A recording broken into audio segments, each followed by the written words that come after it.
We're back with our daily college basketball best bets here for Friday, November 7th. Rough day yesterday. North Dakota yesterday losing at home. I witnessed Illinois State go about 6 minutes in the second half without scoring a single point, and brick after brick after brick. Not great. Not great. Looking for more success today, and we're going to start early today, okay? 10:30 game to kick off the day, and we're going to get right on the board right away. So, folks, before we get into the video, make sure to hit that subscribe button down below for some more daily college basketball best bets here on the channel. Later today, we will have our NBA best bets. We've been on fire with the National Basketball Association, so make sure to check out that video later today. Also on the channel are college football predictions earlier in the week, over 4 hours of college football predictions, and later today at noon, we'll have our 10 best bets for college football on Friday and Saturday, and then also our NFL predictions have already been posted on the channel, and on Saturday at noon and 5 p.m. we're going to have our best bets for money lines and spreads, plus our best player props out on the channel as well. Okay, going on. First, Greedo plays MMA, UFC Fight Night, Bowen Fiend versus Brown predictions and best bets over there again on Greedo plays MMA. Okay, the first game we have today is not Columbia New Haven. For as much as I wanted to, make a pick on New Haven's first ever Division I basketball game at home against Columbia, I don't love the line. Instead, let's go to San Antonio, Texas for UTSA and SIU Edwardsville. Give me the Panthers of the Cougars, give me the Cougars of SIU Edwardsville to win this basketball game. We'll cover this basketball game. We don't care who wins. Okay, so SIU Edwardsville last year, the winners of the Ohio Valley Conference. Now, is this a gauntlet to go through the Ohio Valley? And not entirely. SIU Edwardsville was a very mediocre team in the regular season in the Ohio Valley. They were an above average team. They go to the Ohio Valley tournament, win back-to-back games, win the tournament, they go dancing. And obviously they played Houston, the runners-up last year in the NCAA tournament, and they lost by 38 points, 78-40. But new season here for the Cougars, and they are on the road in San Antonio against UTSA. When I look at this game, I just see two teams that I believe are kind of evenly matched. I don't think that UTSA is that much better than SIU Edwardsville, if at all. UTSA last year, obviously part of the American Conference. They were not very good in the American. They finished with a 6-12 record, got first rounded in the American tournament against East Carolina. But it's a team that really just struggled throughout the entirety of last season. And now here they are in 2025, 2026, coming off of their first win. Both these teams, by the way, coming off a victory. But how do we gauge these wins? Well, we really can't. As UTSA coming off a win over the College of Biblical Studies Ambassadors.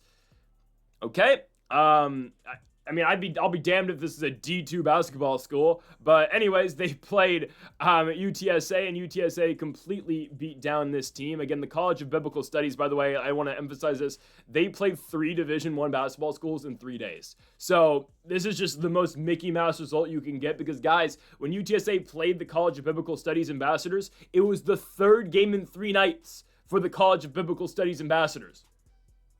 What? You start your season with 3 straight games. They went to Prairie View, to Rice, to UTSA. So, again, yeah, you win the game 97-30, and obviously, regardless of how much rest the College of Biblical Studies got going into that game, it's their 3rd night in 3 days. 3 games in 3 nights. Oh, my goodness. But still, is that not crazy? And yeah, UTSA dominates. Well, you're obviously supposed to win that game, and you got the benefit of playing them coming off 3 consecutive games. For SIU Edwardsville, they took on who? The East-West University Phantoms. What a school. They beat the Phantoms 119-50. Again, these are both non-D1 schools that the Cougars and the Roadrunners are playing, but obviously both of them easily take care of business. But the main thing I see when I look at this game, neither team is that much better than the other. And when you get a spread set at 7 points, I'm going to take the team that's being given points here in the Cougars to go on the road. I don't think UTSA is that good. Last game, they were led in scoring by a couple guys, 2 starters in Jameer Simpson and Caden Rayfield. They had a bench player, McCaleb Rich, who scored 16 points. He's not a starter, though. So the 2 guys you have to really look at here for UTSA are their senior in Jameer Simpson. Last year at SIU, not SIU, at Southern Utah University, averaged 16 points a game. Now here he is at UTSA, playing fairly good ball so far. Again, was a 16 points per game scorer last season in Utah. And then there's Caden Rayfield, who is a true freshman for UTSA from Oklahoma City, dropped 13-13 in his first ever game playing for the Roadrunners. He'll likely be playing the 4. So those are the 2 guys to look out for the Roadrunners. For SIU Edwardsville, again, another dominant victory, just like UTSA's. Ring Malif, I mean, none of their guys really played big minutes. Literally, their bench guys played more than their starters because they were winning by so much so early, so it's hard to gauge this team. I mean, yes, does it appear like, oh, this is a super deep squad? Yes, but they played the East-West University Phantoms. Don't get me wrong, Phantoms, dope name. I don't know why no one has the Phantoms in Division 1. But regardless, there are 2 guys who scored the most and looked the best in that game from what I've seen. Joe Valerie, who scored 14, put up 14 and 9 and had 5 steals. Yes, against a D2 school, but that was big time for the senior for the Cougars. He played last year for the Cougars as well. And then Ring Malif, the senior out of Twik, South Sudan. Last season was on SIU Edwardsville, was one of their better players, averaged 11.5 points per game. He's now back this season. First game against, again, the East-West University Phantoms. He goes out there and puts up 16 points. This line opened, when I saw it earlier in the day, it opened at 8.5. It's now down to 7. So I don't know what it's going to be by the time of this video releasing. I'm recording this video at midnight. So obviously this comes out at 5. And depending on when you see it, I don't know where the odds are at. But I'm hoping we still get it at a relatively good line. I'm going +7 right now on SIU Edwardsville. Again, the line has come down already. Hopefully it stays put. But I'm going to take the Cougars on the road here against UTSA. I just don't think UTSA is that good. And I don't even think they're better than SIU Edwardsville. On paper, to me, this is an extremely close matchup. And I believe the Cougars are going to be competitive on the road against UTSA. Again, early start time, 10:30 out here. That's going to be 12:30 over there in San Antonio, Texas. Give me the Cougars on the road to cover the spread. On now to our next game. Our second goes on at 3 o'clock Pacific, 6 p.m. over on the East Coast where this game's located. We are looking at the University of Rhode Island Rams hosting the Tulsa Golden Hurricane. I'm taking URI at home -3.5. So URI from the A10, Tulsa again from the American Conference. And yes, we're fading the American in back-to-back games. Tulsa is arguably worse than UTSA last season. Not really. They beat UTSA in both their games. But another 6-12 team last year over in the American Conference, and a team, again, like a lot of mid-major schools, who just lost a lot of pieces. Dwan Odom was a pretty big scorer for them last year. He graduated. Justin Amati was a rotational guy, was a starter for this team. He is now at Mount St. Mary's, if I'm not mistaken. Yeah, he's there. Jared Garcia was one of their better rotational guys as well, played a lot of minutes for them. He's now at Nebraska. A lot of guys left this Tulsa team. And obviously they were not a powerhouse, obviously, in the American Conference. So now here they are. They did play their first game already this season. They played Oklahoma Christian. They played them and beat them 100-57. Again, this is a D2 school, and it's really hard to gauge, where teams are at, obviously, so early in the season. They were led in points by a couple guys. Were the Hurricane. David Green being the first, the senior out of Opaka, Florida, was at URI last year. This is a revenge game for him, but he put up 15 in 19 minutes against Houston or Oklahoma Christian. Tylen Riley is their junior point guard. He's from Cal Baptist.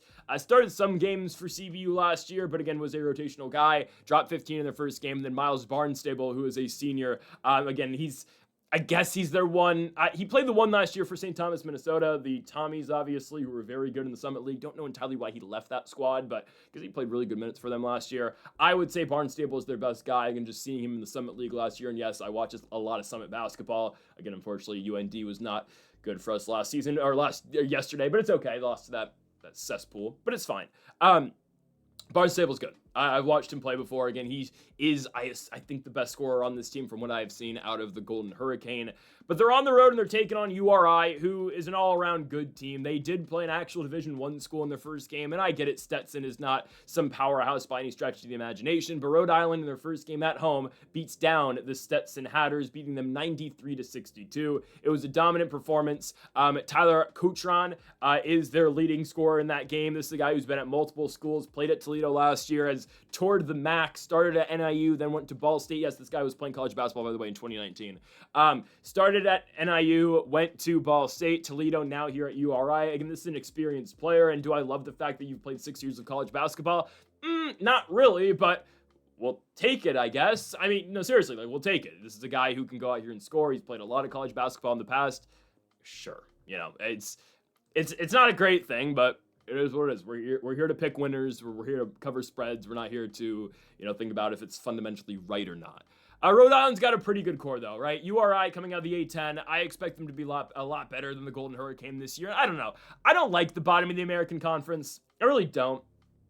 Watched some American ball last year. I watched a good amount of American ball. Other than the top teams and the top players, obviously, like Yaxel Lindenberg is obviously going to stick out, and those guys at Memphis and whatnot, PJ Haggerty and those guys.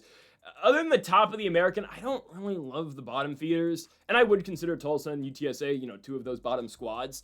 URI last year started off the season hot. They were 9-0. I believe they're one of the last undefeated teams remaining, and they played some all-right teams to start the year. Their biggest wins, I would say, was over the Big East Providence. They beat Yale, ended up losing their undefeated run on the road at Brown. It's a team that actually missed the NCAA tournament entirely. Well, I mean, they didn't play any tough games really non-con, so when they got to A10 play, they weren't really ready for that. Lost their first game to Duquesne on the road, and it's a team that finished with a sub-500 record in the A10. They finished 7-11, getting eliminated in the A10 conference tournament against Fordham, of course, again, losing to the Rams. I think URI is the better team, though. Again, I would take the bottom of the A10 over the bottom of the American. I would. I know a lot of people aren't too fond of the A10 conference. I just think URI is much better, and we've seen URI play non-conference games before. Again, they take care of these type of games. URI never really schedules road games non-conference. Like last year, they had won their entire non-con schedule, and it was the one that they lost at Brown. Every one of their other games was either,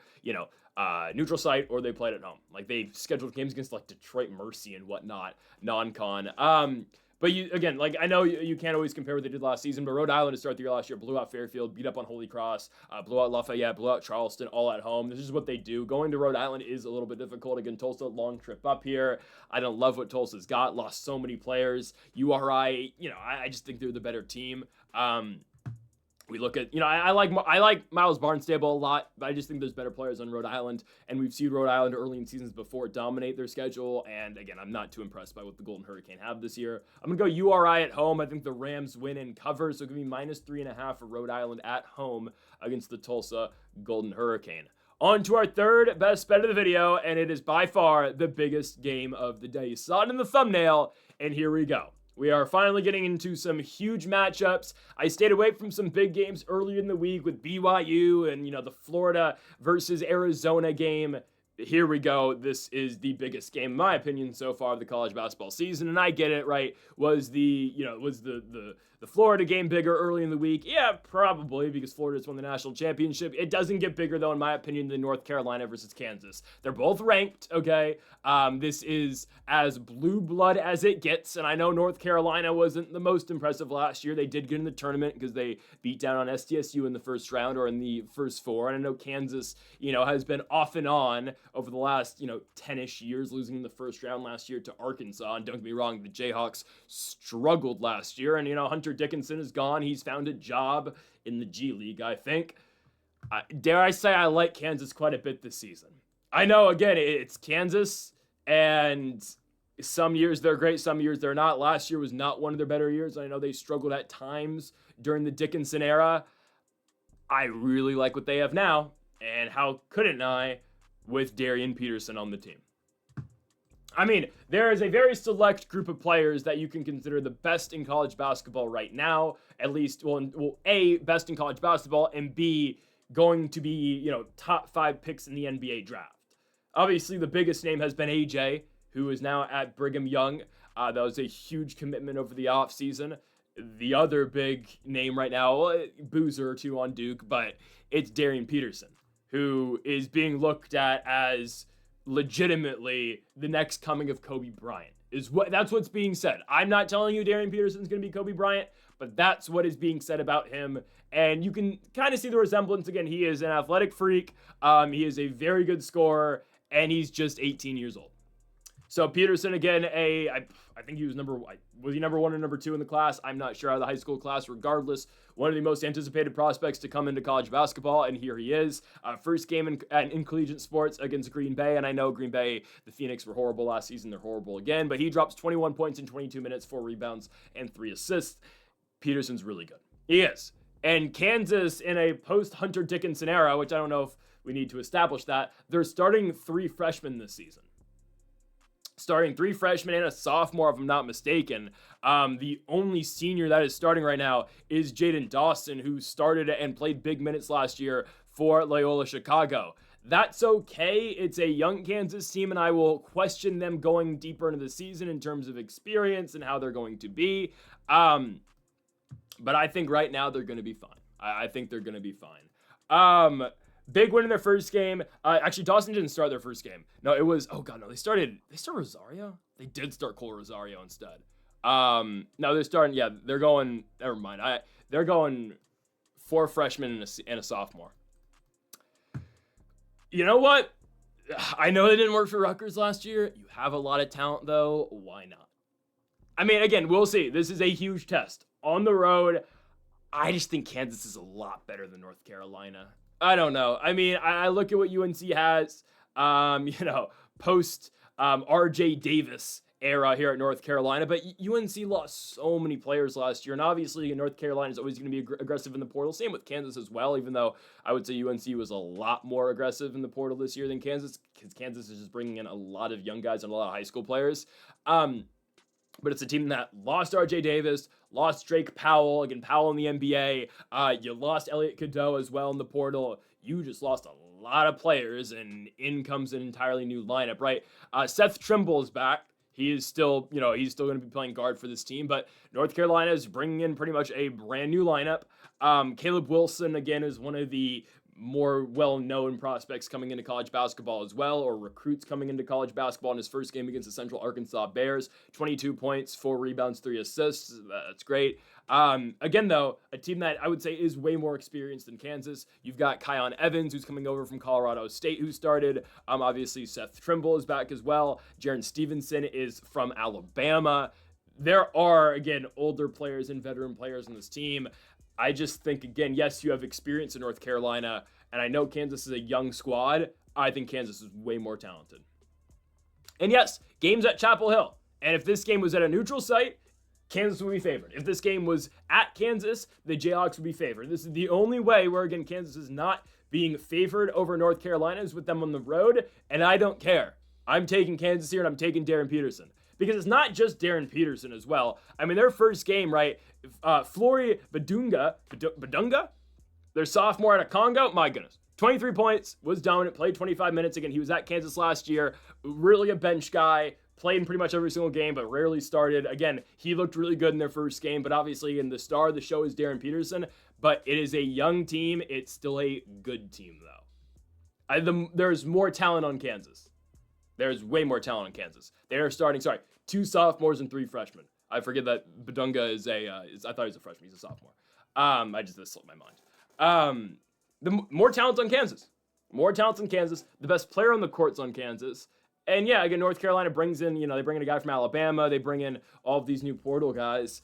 I just think the way more talented team is the Jayhawks. We can really throw out last year, but what made North Carolina great last year? At times, I know they struggled quite a bit last year, but you lose, obviously, RJ Davis. You lose Drake Powell. Again, Powell didn't score the most points, but obviously we knew he was going to the NBA. You lose Cadeau. A lot of very talented players and a lot of guys who helped out North Carolina last year to get to the first 4 are now gone.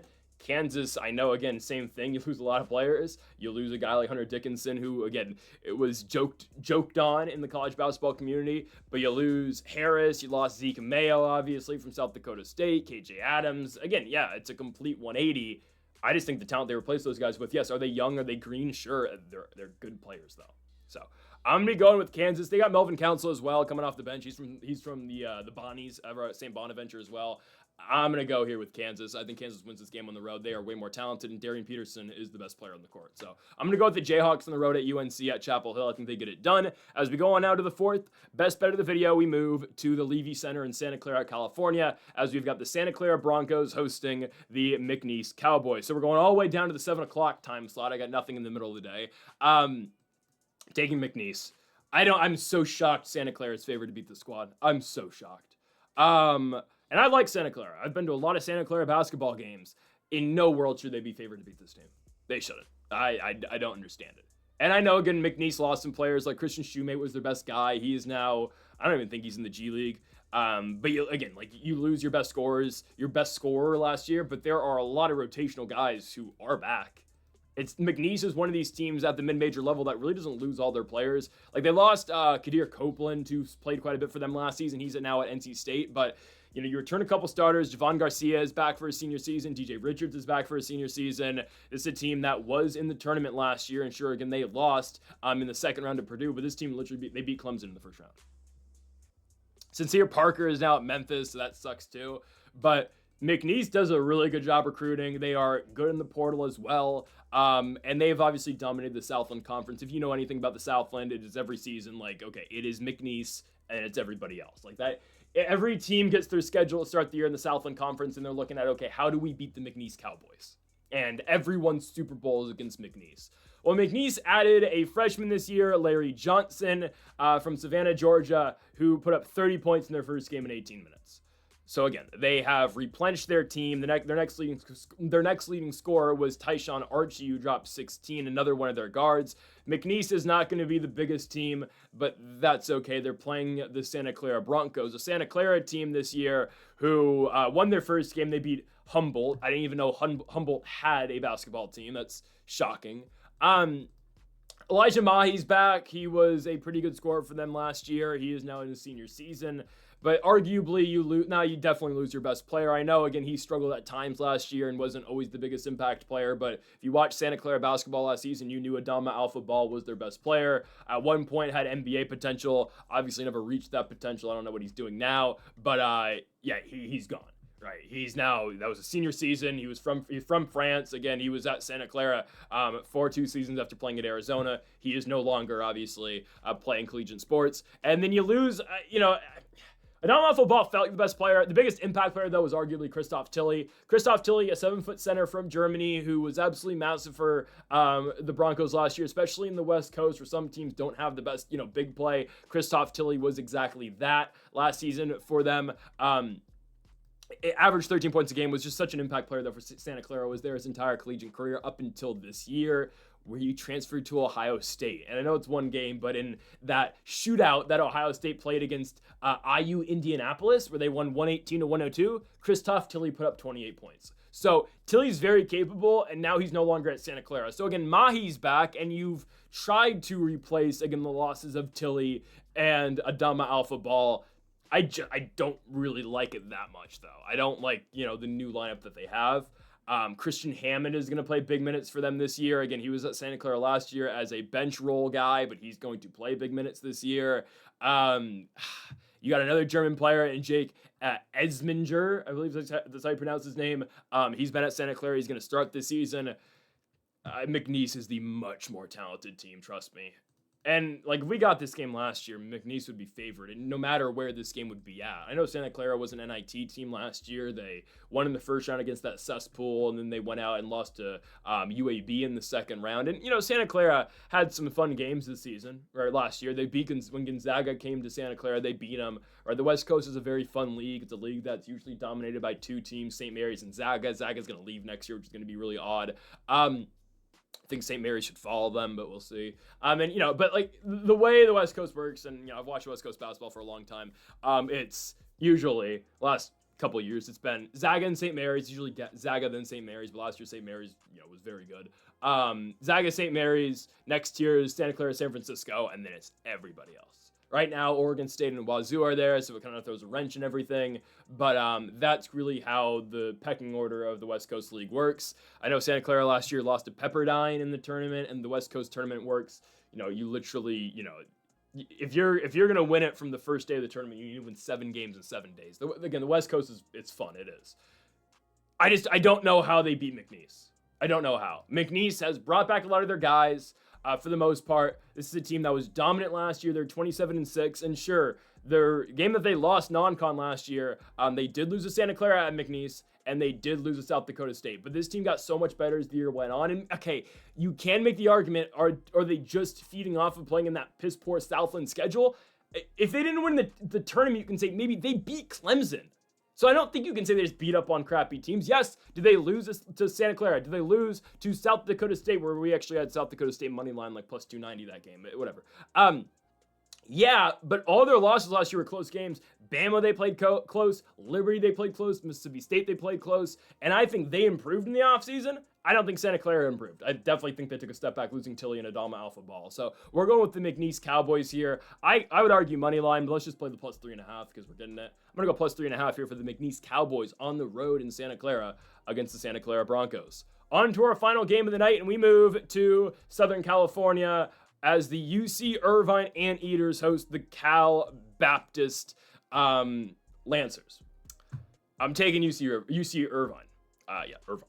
Irvine's really good. I mean, I think Irvine, you can make the case of the best mid-major this season. McNeese is right there too. I say it's UCI. I think it is. This is a team that should have won the NIT last year. I mean, they were right there. They had that game against Chattanooga and they lost it. But this is a dominant team last year. You know, UCI and UC San Diego were really close to a two-bid Big West last year, especially if Irvine had won the Big West championship game. There was a very good argument to be made that UC San Diego and UC Irvine both should have been in the tournament. Would the committee have done that? Definitely not. But that just goes to show, again, how good the Big West was last year, especially with those two teams. And there were a lot of very good, other squads. Like Northridge was good. I know they got destroyed yesterday, but I know Northridge was good last year. The cesspool was pretty good at times. Pauley was a very difficult game for a lot of teams. Same with UCSB. They were really good, too. They've always been pretty good with a lot of, again, NBA connections, obviously. And obviously, Big West games going to Hawaii is always the biggest pain in the ass possible. So the Big West was really good last year. Irvine was the number 2 team. They split in the regular season against UC San Diego, and they got into the Big West tournament. And the championship game, they lost to UCSD in Vegas in the championship game. I know, again, you lose Ben Leichton, who was the main player on that team last season. He was their center. Leichton was one of the best players in the Big West last year. He is now I assume playing ball overseas. I don't actually know what Leichton's doing now. He's a German center, so I don't know. But regardless, Leichton is gone. You lose Devin Tillis to Virginia, but you do bring back a couple key players last year. One of their starters in Jurian Dixon is back. And in their first game, Kyle Evans went out there and dropped 22 points. He is a senior forward who was with UCI last year, barely played, was just a bench player, used to play at Colorado State. First game this season, gets the start, scores 22 points. I like Irvine a lot. They have really brought back, I'd say improved this lineup. I mean, again, they've just been always a stacked team. Like last year, there was no debate, in my opinion, that Irvine was the much deeper team than UC San Diego. UC San Diego just had a really good starting 5.